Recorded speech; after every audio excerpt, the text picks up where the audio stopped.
अस्सलाम वालेकुम, मेरा नाम अमीर हमज़ा और आप देख रहे हैं द फनकार। जैसे कि लास्ट क्लास में हमने लेयर पैनल्स में लॉक ऑप्शंस को हमने डिस्कस किया, तो अब बाकी जो ऑप्शंस हमारे पास रह गई हैं, आज हम उसको डिस्कस करेंगे वो क्या है और कैसे काम कर रही होती हैं। तो आइए स्टार्ट करते हैं हम। हमारे पास लेयर ऑप्शन, जैसे कि मैं अपनी लेयर पैनल ओपन करता हूँ तो साथ ही हमारे ऊपर जितनी भी ऑप्शंस हैं उसमें फर्स्ट लॉक की आ रही है, जो कि हम लास्ट क्लास में डिस्कस कर चुके हैं कि लॉक कितने किस्म के हैं और कैसे कैसे काम करते हैं। इसके बिल्कुल राइट साइड पे हमारे पास फिल की ऑप्शन आ रही है। फिल क्या है कि हम जैसे कोई भी ऑब्जेक्ट बनाते हैं तो उसके जितने भी एरियाज जो पिक्सेल्स कलर्ड में है वो उनका फिल, मतलब कि उनके कलर कम कर सकते हैं हम। अब वो कैसे करते हैं ये मैं आपको दिखाता हूँ। यहाँ से हम कोई शेप क्रिएट कर लेते हैं और इसको मैं फिल कर लेता हूँ। अब इसकी यहाँ से मैं कम करता हूँ, ये कम होता जाएगा, फिल इसका कम होता जाएगा। अच्छा, इसका जो फिल है और उसके ऊपर बिल्कुल ओपेसिटी है, वो भी दोनों का सेम काम है। इसका ओपेसिटी भी इसकी कम होगी और ये कम होता जाएगा, इसका कलर कम होता जाएगा, और ये अगर ज़ीरो करूँगा तो बिल्कुल हाइड हो जाएगा। दोनों का काम सेम है, लेकिन फ़र्क क्या है? फ़र्क ये है कि ओपेसिटी ओवरऑल लेयर के अंदर आपका काम करती है। लेयर के अंदर जो जो आपकी शेप्स होंगी या जो भी कलर आपने अप्लाई किया होगा, कोई भी इफेक्ट अप्लाई किया होगा, वो ओवरऑल को ओपेसिटी उसकी कम करेगी। फिल के अंदर ये क्या होता है कि फिल के अंदर ये होता है कि जैसे ही मैं इसके अंदर कोई भी इफेक्ट लगाऊंगा, जैसे अगर मैं स्ट्रोक लगा लेता हूँ, इसके अंदर स्ट्रोक क्रिएट कर लेता हूँ, इसका कलर कोई भी रख लेता हूँ और साइज़ भी कोई भी रख लेता हूँ इसका मैं, जैसे इतना रख लिया। अब ये क्या करेगा, अब इसका मैं फिल अगर कम करूँगा तो ये मेरी सिर्फ जो शेप थी उसका फिल कम करेगा और ये बिल्कुल जैसे ट्रांसपेरेंट सिर्फ एक आउटलाइन जैसे होती है वैसे क्रिएट हो जाएगी इमेज की। और अगर मैं इसको फुल कर लेता हूँ और ओपेसिटी कम करता हूँ तो ओपेसिटी क्या करेगी, मेरी दोनों चीज़ों को, मतलब कि इफेक्ट को भी और उस शेप को भी ओपेसिटी कम करेगी, दोनों। मतलब कि फ़र्क ये हुआ कि मेरी ओपेसिटी जो है लेयर, ओवरऑल लेयर के अंदर जितना भी काम हुआ होगा, चाहे इफेक्ट है जो भी है, उनको सबको ओपेसिटी इतनी कम करेगी। और फिल में क्या हो रहा था, सिर्फ जो एरिया मैंने शेप बनाया हुआ है इसके अंदर वो कम होगा, इफेक्ट को जितने भी इफेक्ट में लगाया हुआ स्ट्रोक इफेक्ट है वो इसमें कम नहीं होगा इसका।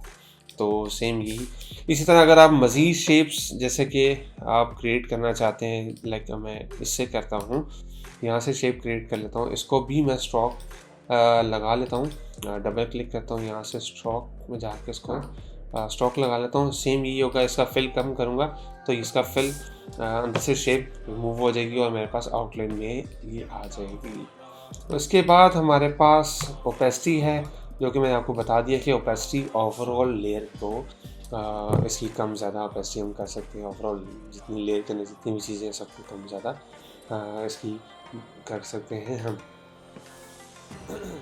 उसके बाद हमारे पास ऑप्शन आती है नॉर्मल। ये क्या है, ये ब्लेंडिंग मोड्स हैं। ब्लेंडिंग मोड्स काफ़ी ज़्यादा हैं, इंशाल्लाह मैं आपको ये डिटेल में अलग वीडियो में बताऊंगा कि मोड्स कैसे कैसे काम करते हैं। अब मैं आपको फास्टली इसको एक्सप्लेन थोड़ा कर देता हूँ कि ब्लेंडिंग मोड्स ये हैं कि आप अपने इमेज का इफेक्ट, कोई भी कलर अप्लाई कर रहे हैं, कोई भी इफेक्ट आप लगा रहे हैं, जैसे कलर ओवरले करना चाह रहे हैं, कोई इमेज ओवरले करना चाह रहे हैं, तो यहाँ से आप इसको कर सकते हैं। अब यहाँ पे इसके लिए मैं इसको रिमूव करता हूँ और एक इमेज मैंने ओपन की हुई है। कुछ इमेजेस मैंने ऑलरेडी आपके लिए रखी हुई है। अगर मैं ये इमेज मूव करता हूँ, इस इमेज को मैं मूव कर लेता हूँ अपने पास इस जगह पे, तो अब ये देखें, मैं इसके दो कलर हैं इसके अंदर, एक वाइट है एक ब्लैक है। अब ये है कि मेरे पास काफ़ी ज़्यादा ऑप्शंस हैं और ये ग्रुप बने हुए हैं, जैसे नॉर्मल ग्रुप है, नीचे डार्क में आते हैं डार्क कलर के ग्रुप्स हैं, ठीक है। ये डार्क कलर्स में इफेक्ट कर रहे होंगे, लाइट है तो लाइट कलर्स पे इफेक्ट कर रहे होंगे, ओवरले है तो मतलब कि ये लाइट और डार्क दोनों कलर्स का ओवरले कर रहा होगा। उसके बाद नीचे मज़ीद ऑप्शंस हैं, इनको अलग क्लास में मैं इंशाल्लाह इसको एक्सप्लेन करूँगा। अभी फास्ट में आपको बता देता हूँ। अब जैसे लाइट कलर, जैसे मैंने आपको बताया कि डार्क कलर है, तो डार्क कलर को कुछ भी नहीं हुआ। जैसे मैं इसको डार्कन किया, डार्क कलर ब्लैक है, इसको कुछ भी नहीं हुआ, वाइट कलर रिमूव हो गया। इसी तरह मल्टीप्लाई, सेम वही इफेक्ट है कि मल्टीप्लाई में वाइट कलर रिमूव हो गया, ब्लैक को कुछ भी नहीं हुआ। अब ये कि डार्कर कलर्स आ रहे हैं ये, और हर मोड का डिफरेंट इफेक्ट आपको नज़र आएगा। सेम ही डिज़ोल्व में कुछ भी नहीं है। इसका अगर मैं डिज़ोल्व में जाके इसकी अब ओपेसिटी कम करूँगा, तो ये देखें आपको नॉइज़ी सा इमेज क्रिएट होता हुआ नज़र आएगा, नॉइज़ी। अब ये क्या डिज़ोल्व कर रहा है, इमेज के कुछ पिक्सेल्स को वो रिमूव कर जा रहा है, जैसे जैसे मैं इसकी ओपेसिटी कम कर रहा हूँ, इसको दूसरी इमेज के साथ डिज़ोल्व कर रहा है। तो ये तो हो गया डिज़ोल्व। इसके बाद डार्कन मैंने आपको बता दिया कि जैसे ही आप कोई इमेज का डार्कर एरिया होगा वो कुछ भी इफेक्ट नहीं करेगा, बाकी वाइट जैसे कोई भी लाइट एरियाज हैं वो रिमूव होते जाएंगे। और सेम यही इफेक्ट डार्कर में है। अगर लाइट में आता हूँ, लाइट में क्या किया इसने, डार्क एरिया रिमूव हो गए और वाइट एरियाज रह गए हैं। सेम यही है कि इसमें काफ़ी ज़्यादा और भी ऑप्शंस हैं। स्क्रीन कहता हूँ एक अलग इफेक्ट दे रहा होगा, ग्रेडोज अलग इफेक्ट दे रहा होगा, ग्रेडोज अलग, और लाइटिंग अलग दे रहा होगा। इसके बाद अब जैसे एक और इमेज मैं ले आता हूँ यहाँ पे, ये एक इमेज जो कि मैं अपने पास ओपन कर लेता हूँ और इसको मैं बड़ा करता हूँ। अच्छा, अब ये है कि मैं ये काफ़ी मुश्किल इसकी क्रॉपिंग है। अगर मैं इसको क्रॉप करना चाह रहा हूँ, किसी बैकग्राउंड पे लगाना चाह रहा हूँ, कोई लाइट डार्क बैकग्राउंड है उस पर लगाना चाह रहा हूँ, तो क्रॉप करना एक तो मुश्किल है। पेन टूल से करता हूँ तो बहुत टाइम टेकिंग होगा। डिफरेंट जैसे मैजिक टूल है वो भी यूज़ कर सकते हैं आप। उस तरह से फिनिशिंग इसकी नहीं आएगी, जैसे कि इसे ब्लैक है और वाइट है। अब मैं वाइट इसका रिमूव करना चाहूँगा, जैसे मैं आपको बताया कि आप जैसे ही इसका डार्कन मोड, जो डार्क ब्लेंडिंग मोड है वो यूज़ करेंगे तो आपके वाइट एरियाज रिमूव हो जाएंगे। जैसे ही मैं इसको डार्क करता हूँ तो ये देखिए मेरे पास बिल्कुल वाइट एरियाज रिमूव हो गए हैं। मल्टीप्लाई में भी सेम वही इफेक्ट है, मेरे पास सारे एरियाज रिमूव हो गए हैं। इमेज थोड़ा पिक्सेलेटेड था इसलिए कुछ एरियाज हमें पिक्सेलेटेड नज़र आ रहे हैं, वरना आपको कोई भी ऐसा एरिया जिसमें वाइट नज़र आ रहा होगा ऐसा कुछ भी नहीं है।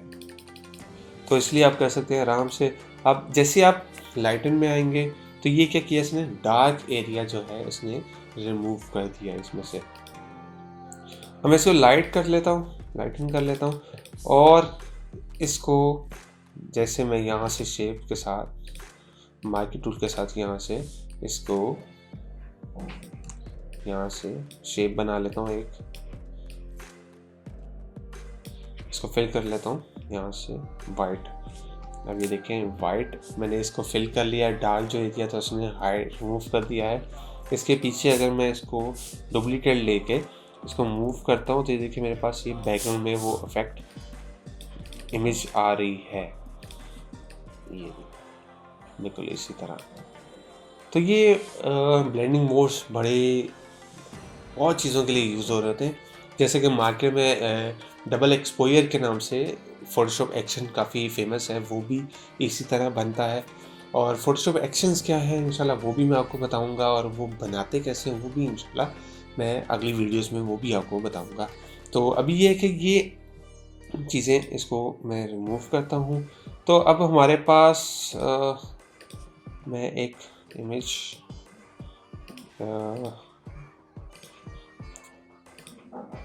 अच्छा और भी मैंने इमेजेस ली थी, तो मैं जैसे ये है इसको मैं ड्रैग कर लेता हूँ अपने इस इमेज पे।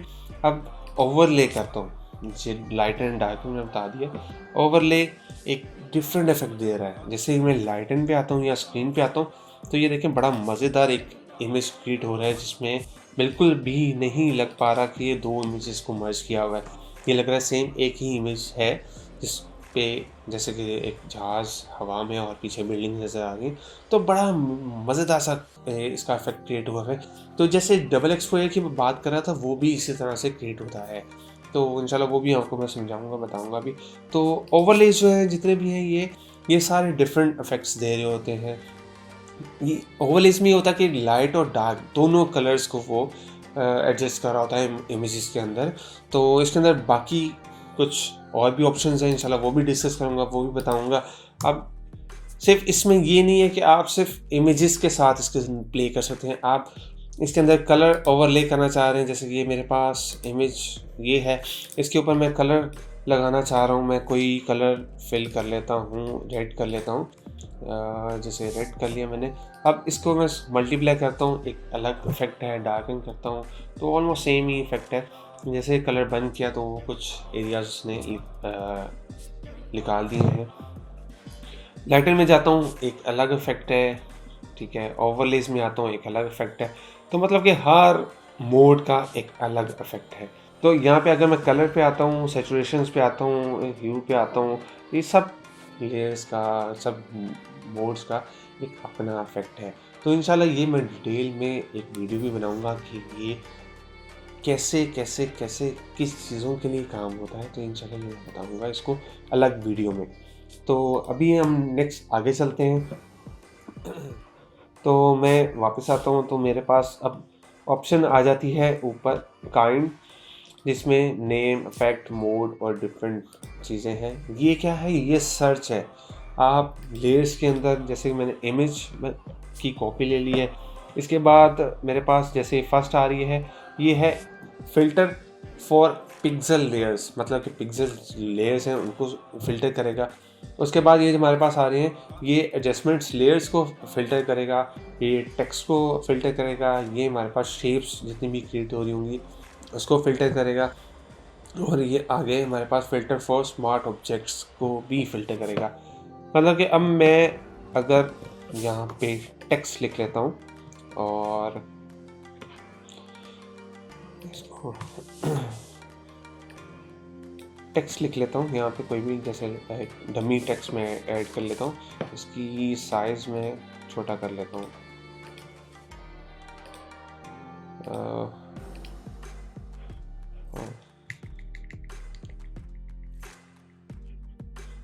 इसका साइज़ मैंने लगा लेता हूँ ये। अच्छा, एक टेक्स्ट भी मैंने लगा लिया। इसके बाद मैं एक कोई इसके अंदर ले लेता हूँ और इसके अंदर कलर फिल करके इसके अंदर इफेक्ट लगा लेता हूँ। एक सैचुरेशंस लगा लेता हूँ, या इसकी लेयर्स की ज़रूरत भी नहीं है वैसे, इसको मैं डिलीट कर लेता हूँ। तो इसके बाद मैं कोई और ब्लैक एंड वाइट इफेक्ट लगा लेता हूँ एडजस्टमेंट्स में। तो ये लगा लिया मैंने। उसके बाद हमारे पास आती है शेप भी क्रिएट कर लेते हैं हम। एक शेप भी क्रिएट कर ली और मल्टीपल शेप क्रिएट कर लेते हैं, और भी ये और भी क्रिएट कर लेता हूँ। उसके बाद आ गया स्मार्ट ऑब्जेक्ट। स्मार्ट ऑब्जेक्ट क्या होता है? मैं इसमें से एक जो शेप है इसको कन्वर्ट टू स्मार्ट ऑब्जेक्ट कर लेता हूँ, जो कि राइट क्लिक करूँगा तो मैं बिल्कुल यहाँ पे कन्वर्ट टू स्मार्ट ऑब्जेक्ट आ रहा है। अब ये फ़िल्टर कैसे यूज़ हो रहे होंगे ये मैं आपको बता रहा हूँ यहाँ पे, कि आप जैसे ही इस पर फर्स्ट जो है पिक्सल लेयर्स पे क्लिक करेंगे तो आपकी जो पिक्सल्स लेयर है वो फ़िल्टर होके आपके सामने आ जाएंगी। उसके बाद जैसे आप अब इसमें एडजस्टमेंट्स में क्लिक करेंगे तो हमारे जितनी भी एडजस्टमेंट्स लेयर्स लगी होंगी, मतलब कि सैचुरेशन या कुछ भी मैंने लगाया होगा, ब्राइटनेस, कंट्रास्ट या ब्लैक एंड वाइट कुछ भी लगाया होगा, तो वो फ़िल्टर हो जाएगा। इसके बाद मैं टेक्स्ट पे क्लिक करूँगा तो टेक्स्ट की लेयर जितनी भी होंगी, अगर मैं टेक्स्ट की लेयर मल्टीपल कर लेता हूँ और अगेन मैं इन पे क्लिक करता हूँ तो तीनों जितनी टेक्स्ट की लेयर्स हैं मेरी सारी वो फ़िल्टर होके मेरे सामने आ जाएंगी। उसके बाद शेप है। शेप मेरे पास जैसे मैंने बनाई है, दो वैसे बनाई मैंने, तीन थी लेकिन एक को मैंने स्मार्ट ऑब्जेक्ट कर दिया, दो रह गई शेप्स। तो शेप्स दो मुझे यहाँ पे शो हो रही हैं। इसको क्लिक करूँगा दोबारा तो ये वापस चला जाएगा लेयर्स पे।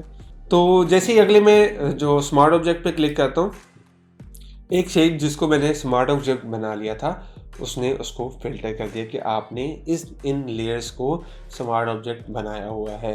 अगर मैं कोई और भी लेयर लेता हूँ, जैसे कि टेक्स्ट लेयर है, इसको भी मैं यहाँ से smart object convert to smart object कर लेता हूँ। इसके बाद मैं यहाँ पे जो मेरी एक इमेज जो पिक्सल इमेज है इसको भी मैं स्मार्ट ऑब्जेक्ट कर लेता हूँ।